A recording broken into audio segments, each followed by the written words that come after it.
ഇയാൾ കള്ളം പറയുക. കല്യാണം ഒഴിയുക എന്നൊരു പരിപാടിയേ ഇല്ല. കല്യാണം ഒഴിഞ്ഞെങ്കിൽ എങ്ങനെയാ പെൺകുട്ടിക്ക് ഇപ്പോഴും ഒരു ഭർത്താവ് ഉണ്ടാകുക? പരാതിക്കാരിയുടെ ഹസ്ബൻഡ് പറയുകയാണ്, രാഹുൽ മാങ്കൂട്ടത്തിനെതിരെ പരാതി കൊടുത്ത ആ പെൺകുട്ടിയുടെ ഭർത്താവ് പറയുകയാണ്, അതായത് റേപ്പ് അടക്കമുള്ള മൾട്ടിപ്പിൾ ആരോപണങ്ങളും ഡ്രഗ്സിന്റെ പൊസഷൻ ഉണ്ടായിട്ട് പോലും ഒരു ദിവസം പോലും മേഡം ജയിലിൽ കിടന്നില്ല. ഞാൻ 16 ദിവസമാണ് ജയിലിൽ കിടന്നത്. ഇയാൾ അത്യാവശ്യം ഒന്ന് നാറണം, ഇയാൾ അത്യാവശ്യം ഒന്ന് മോശക്കാരനാകാം. ഇത് മാത്രമാണ് അതിന്റെ ലക്ഷ്യം. ഈ അധിക്ഷേപം എന്ന് പറഞ്ഞില്ലേ, ഞാൻ എന്ത് അധിക്ഷേപിച്ചെന്ന് ഏതെങ്കിലും ഒരു വാക്കെങ്കിലും നിങ്ങൾ കേട്ടോ? ഇവരുടെ ഫോട്ടോ ഞാൻ ഷെയർ ചെയ്തു, ഇവരുടെ ഐഡന്റിറ്റി ഡിസ്ക്ലോസ് ചെയ്തു. നിങ്ങൾ മാധ്യമങ്ങളെ ഉപയോഗിച്ച് മറുഭാഗത്തെ ആൾക്കാരെ കരിവാരി തേക്കാനാണ്. അവർക്ക് എന്തുകൊണ്ടാണ് എന്നോട് ദേഷ്യമെന്ന് പറഞ്ഞാൽ,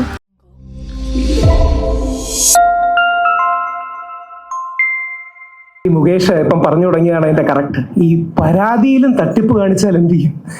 ഈ വ്യാജ പരാതി നമ്മൾ കേട്ടിട്ടുണ്ട്. ഈ വ്യാജ പരാതി എന്ന് പറഞ്ഞാൽ എന്ത് ചെയ്യും? എനിക്കറിയില്ല. ഞാനിപ്പോൾ തിരുവനന്തപുരം സൈബർ സ്റ്റേഷനിൽ ചെന്ന് ബഹുമാനപ്പെട്ട SHOയോടും പോലീസുകാരോടും സംസാരിച്ചിരുന്നു. അവർ പറയുന്നത് ഇതുവരെ തങ്ങൾക്ക് അങ്ങനെ ആ പരാതിക്കാരി ഒരു പരാതി നൽകിയിട്ടില്ല എന്നാണ്.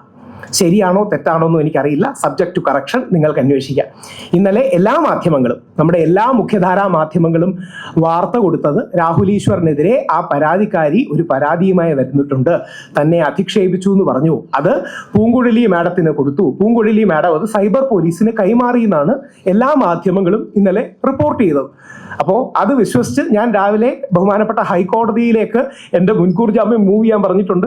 ഇപ്പുറത്ത് ഇവിടുത്തെ അഡ്വക്കേറ്റിനോട് ഇനി അവർ ജാമ്യം ക്യാൻസൽ ചെയ്യാനാണ് സമീപിക്കുന്നതെങ്കിൽ ബഹുമാനപ്പെട്ട കോടതിയിൽ അപ്പിയർ ചെയ്യാൻ പറയുന്നുണ്ട്.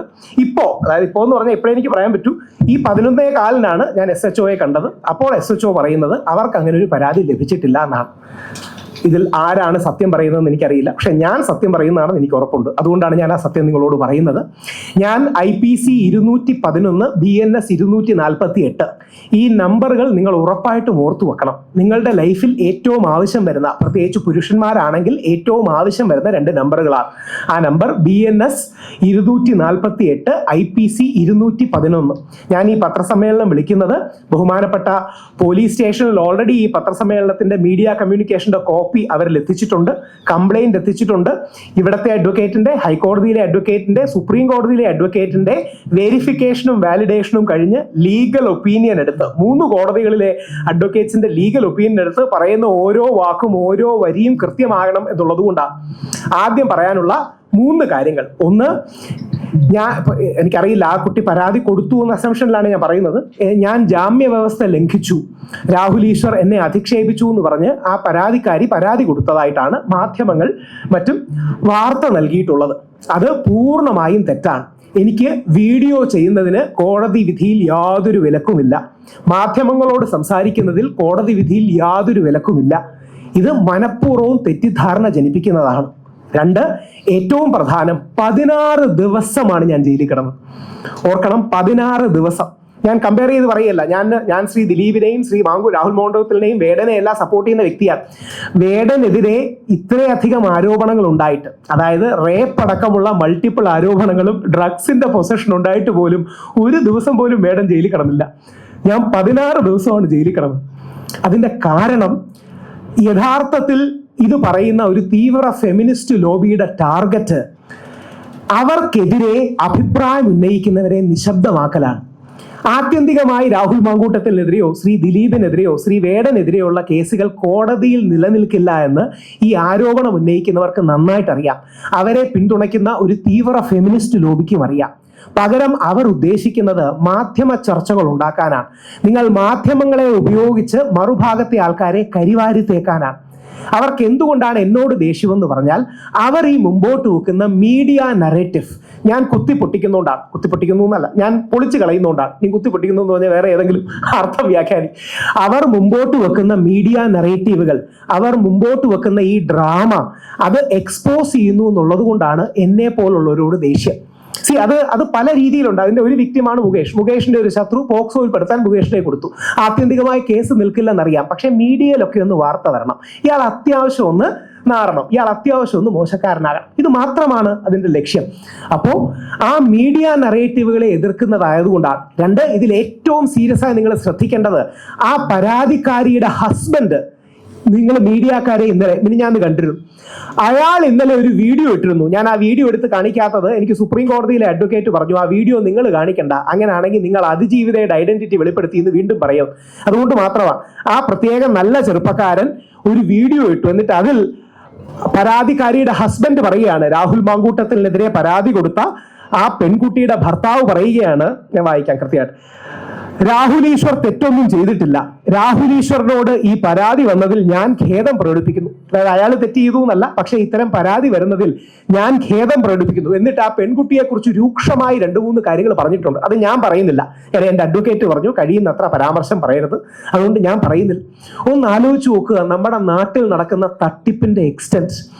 ആ പെൺകുട്ടിയുടെ ഭർത്താവ് വന്ന് പ്രസ് മീറ്റുകൾ, പത്രക്കാരെ കണ്ടു, DGPക്കും മുഖ്യമന്ത്രിക്കും പരാതി കൊടുത്തു, അയാൾ വീഡിയോ ചെയ്തു. അതിനെ അടിസ്ഥാനപ്പെടുത്തി അയാളെ സപ്പോർട്ട് ചെയ്ത് യഥാർത്ഥത്തിൽ അയാളാണ് അതിജീവിതൻ, ഞാൻ രാഹുൽ മാങ്കൂട്ടത്തിനേക്കാൾ കൂടുതൽ പിന്തുണയ്ക്കുന്നത് ആ പാവപ്പെട്ട ചെറുപ്പക്കാരനെയാണ്, കാരണം അവന്റെ ജീവിതം തകർന്നു, അവന്റെ സമ്പത്ത് തകർന്നു, കല്യാണം കഴിച്ചിട്ട് അവന്റെ കുടുംബം തകർന്നു, അതുകൊണ്ട് അവനെ പിന്തുണയ്ക്കണമെന്ന് പറഞ്ഞിട്ട വീഡിയോ ഈ പെൺകുട്ടിക്ക് പ്രകോപിതമായി. കാര്യം എന്തുകൊണ്ടാണെന്നറിയാമോ? അവർ കല്യാണം കഴിച്ചതാണെന്നുള്ള വസ്തുത എല്ലാവരോടും ഒരു മറച്ചു വെച്ചു. 2, നിങ്ങളിൽ ചിലരെങ്കിലും ഓർമ്മ കാണും, ആ പെൺകുട്ടി പറഞ്ഞത് 4 ദിവസമേ കല്യാണമുള്ളായിരുന്നു, 1 മാസത്തിനകം കല്യാണം ഒഴിഞ്ഞുവെന്ന്. അത് 2ഉം പച്ച കള്ളങ്ങളാണെന്ന് തെളിഞ്ഞില്ലേ?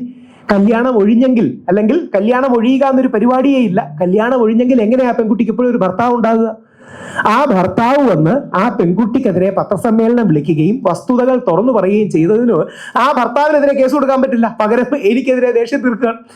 ഇത് ഒരു പാറ്റേൺ ആണ്. അതായത് നമ്മുടെ ബോബി ചെമ്മണ്ണൂറിന്റെ കേസിൽ നമ്മുടെ അഭിനേത്രി, എനിക്കിഷ്ടമുള്ള ഒരു അഭിനേത്രി, പേര് പറയാൻ പ്രശ്നമൊന്നുമില്ല, ഹണി റോസ് അടക്കമുള്ളവർ എനിക്കെതിരെയാണ് പരാതി കൊടുക്കുന്നത്. റിനി വന്ന് രാഹുൽ മാങ്കൂട്ടത്തിനെതിരെയല്ല എനിക്കെതിരെയാണ് പരാതി കൊടുക്കുന്നത്. ഈ പരാതിക്കാരി വന്ന് ആ പെൺകുട്ടിയുടെ ഭർത്താവിനെതിരെയല്ല എനിക്കെതിരെയാണ് പരാതി കൊടുക്കുന്നത്. അത് എന്തിനു വേണ്ടിയാണെന്നറിയാമോ? എതിർക്കുന്നവരെ നിശബ്ദമാക്കാൻ. സാമൂഹിക മാധ്യമങ്ങളിലടക്കം അവർക്ക് സൈബർ വിമർശനങ്ങളെ നേരിടാൻ പേടിയുള്ളത് കൊണ്ട് അത് നിശബ്ദമാക്കാനുള്ള ഒരു തന്ത്രമാണ്. ഇതൊരു പാറ്റേൺ ആണ്, നിങ്ങൾ അത് ശ്രദ്ധിക്കണം. അതുകൊണ്ടാണ് ഞാൻ പറയുന്നത്, ബോബി ചെമ്മണ്ണൂറിന്റെ കേസിൽ എനിക്കെതിരെയാണ് പരാതി, രാഹുൽ മാങ്കൂട്ടത്തിനെതിരെ വന്ന ആദ്യ പരാതിയിൽ എനിക്കെതിരെയാണ് പരാതി, ഇപ്പൊ ഈ ഭർത്താവിനെതിരെ കൊടുക്കുന്നതിന് വരെ എനിക്കെതിരെയാണ് പരാതി. അത് ചെയ്യുന്നത് ഇത് ഞാൻ ജനങ്ങളുടെ മുമ്പിൽ തുറന്നു കാണിക്കുന്നു എന്നുള്ളത് കൊണ്ടാണ്. നിങ്ങൾക്ക് തന്നിരിക്കുന്ന അതിൽ എൻ്റെ ഫുൾ വീഡിയോയുടെ ട്രാൻസ്ക്രിപ്റ്റ്, ഓരോ വരിയെ കുത്ത് കോമ പറയുന്ന ട്രാൻസ്ക്രിപ്റ്റ് കൃത്യമായി കൊടുത്തിട്ടുണ്ട്. ഇതെന്തിനാ കൊടുത്തതെന്ന് പറഞ്ഞാൽ, കഴിഞ്ഞ തവണ പോലീസും പ്രോസിക്യൂഷനും കോടതിയിൽ ഞാൻ പറയാത്ത കാര്യങ്ങൾ പറഞ്ഞു എന്ന് കള്ളം പറഞ്ഞു. ഞാൻ പറയാത്ത കാര്യങ്ങൾ പറഞ്ഞു എന്ന് കള്ളം പറഞ്ഞപ്പോൾ എനിക്ക് സത്യം പറഞ്ഞാൽ ദേഷ്യം വന്നു. കാര്യം ഞാൻ സത്യം പറയുന്ന ഒരുത്തനാണ്. ഞാൻ കോടതിയിൽ നിന്ന് വിളിച്ചു പറഞ്ഞു, ഇയാൾ കള്ളം പറയുകയാണ്, പ്രോസിക്യൂഷൻ കള്ളം പറയുകയാണെന്ന് പറഞ്ഞു. പെട്ടെന്ന് പ്രോസിക്യൂട്ടർ അങ്ങനെ പുള്ളി പ്രതീക്ഷിച്ചില്ല, പുള്ളി ഒന്ന് പരിങ്ങിയിട്ട്, അല്ല അങ്ങനെയൊക്കെ തോന്നുന്ന രീതിയിൽ രാഹുൽ ഈശ്വർ പറഞ്ഞു. അതായത് കോടതി പറഞ്ഞിട്ട് പ്രോസിക്യൂഷൻ പറയണം, അങ്ങനെയൊക്കെ തോന്നുന്ന രീതിയിൽ രാഹുൽ ഈശ്വർ പറഞ്ഞു. അതുകൊണ്ട് വള്ളി പുള്ളി വിടാതെ ആ ട്രാൻസ്ക്രിപ്റ്റ്. ഇനി നിങ്ങളോട് ആത്മാർത്ഥമായി ഞാനൊരു ചോദ്യം നിങ്ങളുടെ മനസ്സിൽ ചോദിക്കുകയാണ്. ഈ അധിക്ഷേപം എന്ന് പറഞ്ഞില്ലേ, ഞാൻ എന്ത് അധിക്ഷേപിച്ചെന്ന് ഏതെങ്കിലും ഒരു വാക്കെങ്കിലും നിങ്ങൾ കേട്ടോ? ഇവരുടെ ഫോട്ടോ ഞാൻ ഷെയർ ചെയ്തോ? ഇവരുടെ ഐഡന്റിറ്റി ഡിസ്ക്ലോസ് ചെയ്തോ?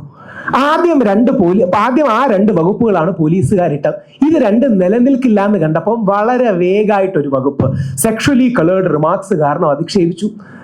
ഏത് സെക്ഷലി കളേർഡ് റിമാർക്ക്? പോലീസ് കോടതിയിൽ അത് പറയുന്നില്ല, പകരം അധിക്ഷേപിച്ചത് വളരെ ഗൗരവതരമായ കുറ്റമാണ്, ഇയാൾക്ക് ജാമ്യം കൊടുക്കരുത്. നമ്മുടെ നാട്ടിൽ നടക്കുന്ന, പ്രത്യേകിച്ച് നാളെ നിങ്ങൾ മീഡിയക്കാർക്ക് ഏറ്റവും കൂടുതൽ യൂസ് ചെയ്യാൻ കഴിയുന്ന ഒരു കാര്യമാണ്. ഏതെങ്കിലും ഒരു കാര്യം പറഞ്ഞാൽ എന്നെ ലൈംഗികമായി അധിക്ഷേപിച്ചു, അല്ലെങ്കിൽ അധിക്ഷേപ വീഡിയോ ചെയ്തു, നാളെ നിങ്ങൾക്കെതിരെ വരില്ലേ ഒരു അധിക്ഷേപ വാർത്ത ചെയ്തു എന്ന് പറഞ്ഞാൽ പോരെ? അതിന് 16 ദിവസം, അത് ഇലക്ഷനൊക്കെ ആയതുകൊണ്ട് കൂടി ആയിരിക്കാം, 16 ദിവസം ഞാൻ ജയിലിൽ കിടക്കേണ്ടി വന്നു. ഇതിന്റെ പ്രശ്നം സ്ത്രീ സുരക്ഷ എന്ന ആശയത്തെ ഇവർ ദുരുപയോഗം ചെയ്യുകയാണ്. ഇനി 2, ആ വീഡിയോയുടെ തുടക്കത്തിൽ പറയുന്നത് എന്താ അറിയാം? അതിജീവിത എന്ന വാക്ക് വളരെ പ്രധാനമാണ്. അതിജീവിത എന്ന വാക്കിന് അതിൻ്റെതായ ഒരു മൂല്യവും വിലയുമുണ്ട്. ആ വാക്ക് നമ്മൾ മിസ്യൂസ് ചെയ്യരുത്. മിസ്യൂസ് ചെയ്യുന്നതാണ് ഈ പരാതിക്കാരി. അതുകൊണ്ടാണ് അവരെ വ്യാജ അതിജീവിത എന്ന് വിളിക്കുന്നത്.